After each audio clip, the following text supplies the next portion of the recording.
Yo, what's good, everybody? Welcome to my thoughts on this week's in comics and more. So what I'm gonna be going through is giving you guys my rundown on my comics for this week and my overall thoughts in a more long form content. I just wanted to do this more organically, so bear with me as I go through these trials and we get it done. So, with further ado, let's get into my top three that I'm into right now and that were on the top of the pile. Let's go. All right, so starting with my number one that's been on my list for this week is the TMNT annual number one.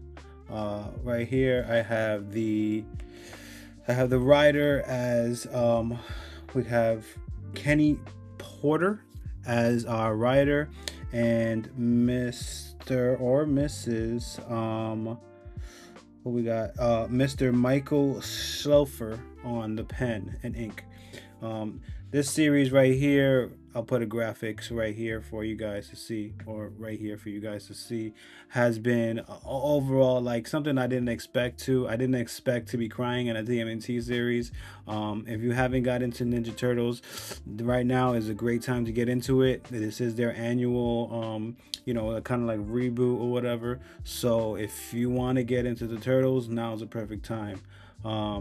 Just to give you guys a little rundown of what it is basically, the Turtles have been going through some things personally in their life with some family members, and oh brother, this guy stinks. The Turtles are going through some hard times right now because they're going through some personal things that happened in their life family wise, and it is pushing a lot of emotions and mature emotions out of the Eternals. It's a more mature take. Like, TMNT is usually a kid type of show and just usually kid friendly with the way they do it. But that's what I love about this series is that it adds more of an adult setting and real life emotions on the Turtles when they're dealing with I just say for just grief. I won't say any more than that. But they also have been away from each other for some time now. And I love this because if anybody has ever watched the 2003 TMNT Turtles movie... You aren't ready! You're impatient and hot-tempered, and more importantly, I'm better than you. Oh, you know something, big brother? I'd have to disagree with you on that one.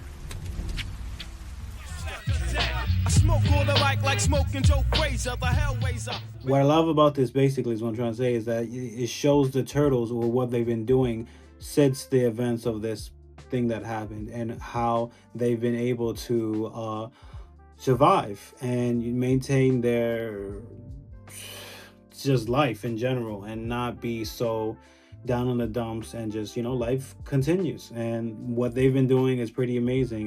You got Michelangelo as an actor, Ralph just going across the country doing Ralph type shit. So if you know Raphael, he's on some gangster shit, just punching people in the face for no reason.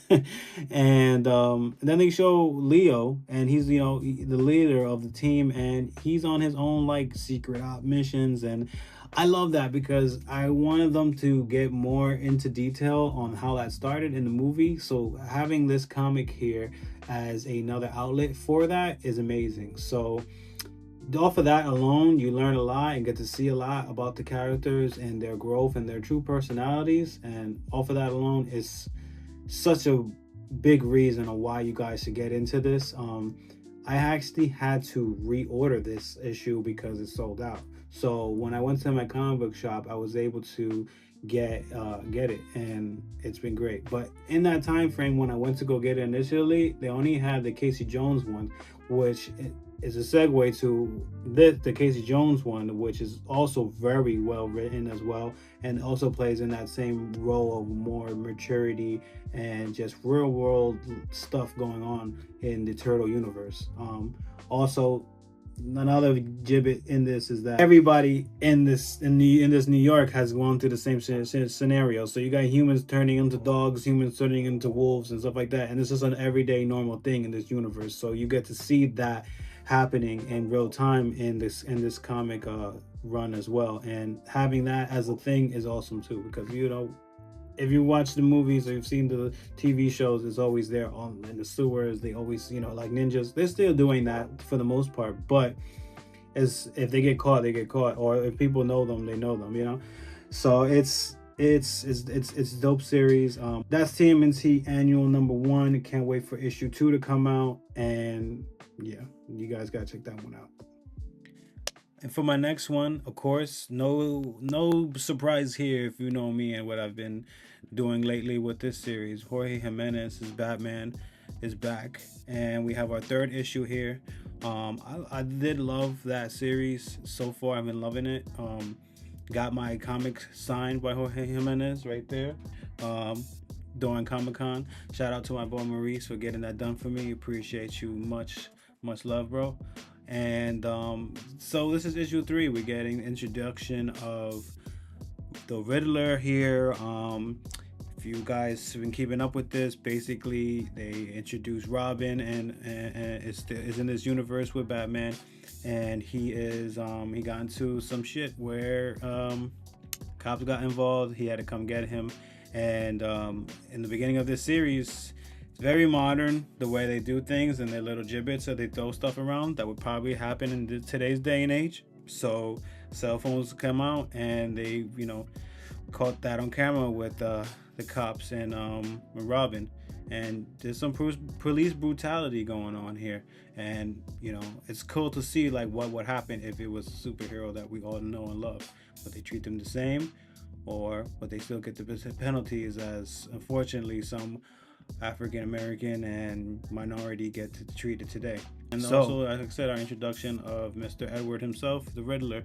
And I'm a little like about the way they introduced him in this one. I feel like he could have he's just like a little low ranked than what I'm used to him. Like he's doing a heist on his own, and I wouldn't ever imagine seeing the Riddler do that.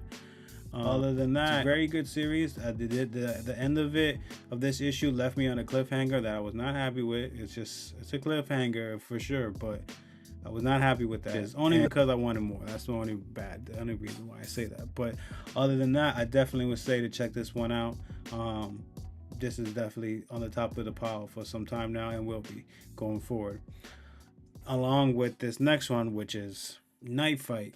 Another introduction into the DCKO series that has been DC's pride and glory right now. Everybody's into this. It's like this and Absolute Batman are just like the golden child for DC right now, and they've been rocking it, and I'm really messing with this series right now heavy.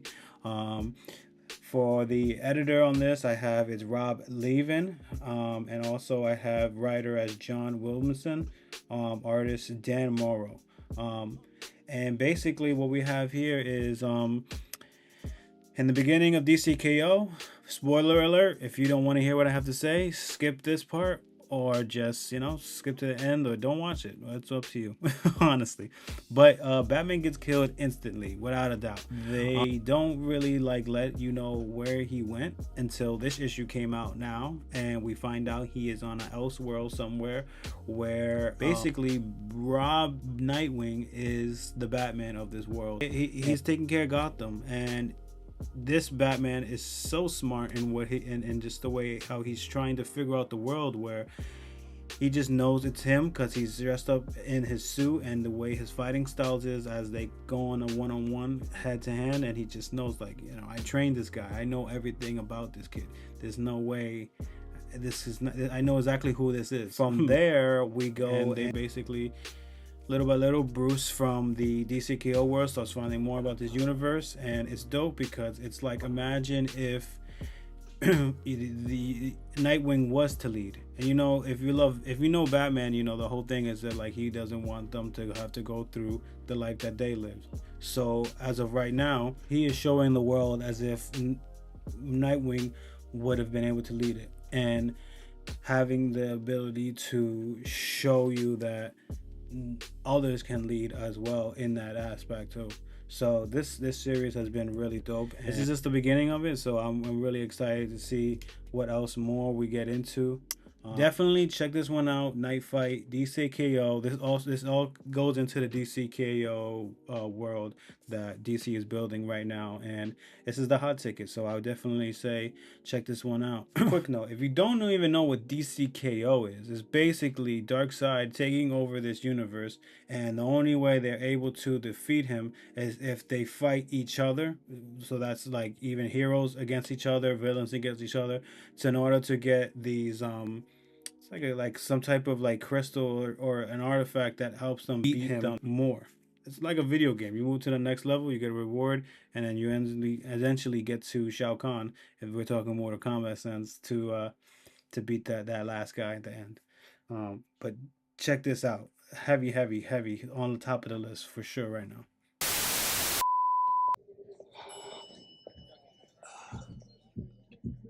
They still wanna know we're making it. Oh, you are way more fun than my last lawyer. I will kill for you, Megan Thee Stallion. Solid back. And then lastly, but not least, I started reading Planet She-Hulk. When I was at my comic store this weekend, I noticed that they also have Planet Hulk out again too.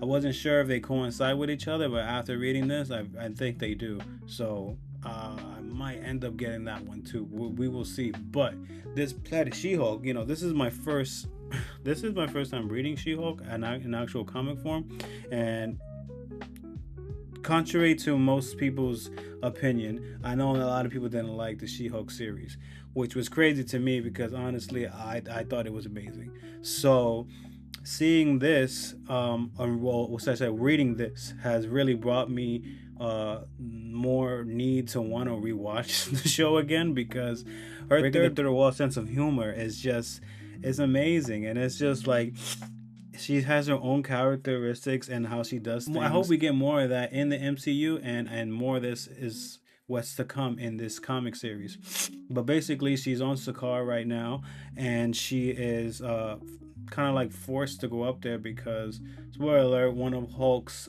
sons have died.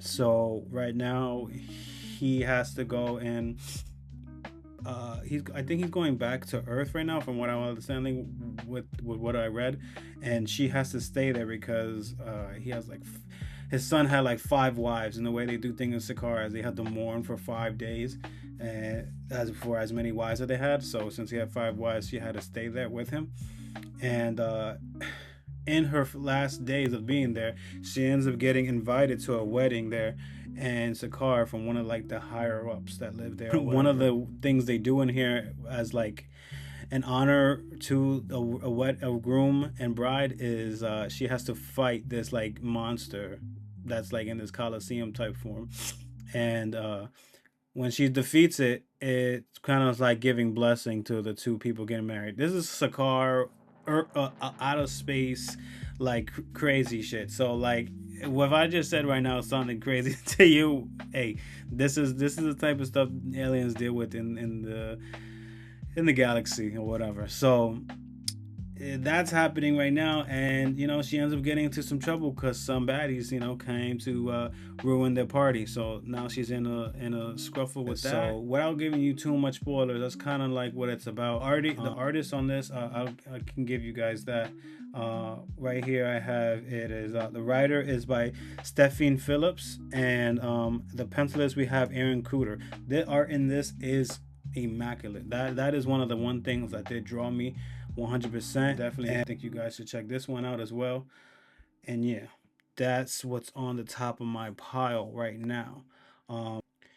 Yeah, that's been my comics that are on the top of my pile list right now. I'm really enjoying. This is just like special honorable mention, I should say. This Captain America series right now by, I want to butcher his name, but it starts with a Z. If you know, I'll put the image right here. I'm gonna learn how to do this. Right here, I'll put the image. And that shit has also been really good as well. I just recently found out that they're doing that is tied in with their new Apocalypse series that they're gonna be doing. So it'll be Wolverine Apocalypse, and then this Captain America series as well will tie in. So that starts in January, and that's gonna be dope as well. But other than that, I just wanted to show you guys my thoughts on what in comics I'm reading. If you guys have anything else that you want to let me know, or let me know in the comment section what you've been reading. How did you think about any of these series that I mentioned today? And that's my review. I hope you guys have a great night. Thanks you guys for checking out this video, and I'll see you guys in the next one. Peace.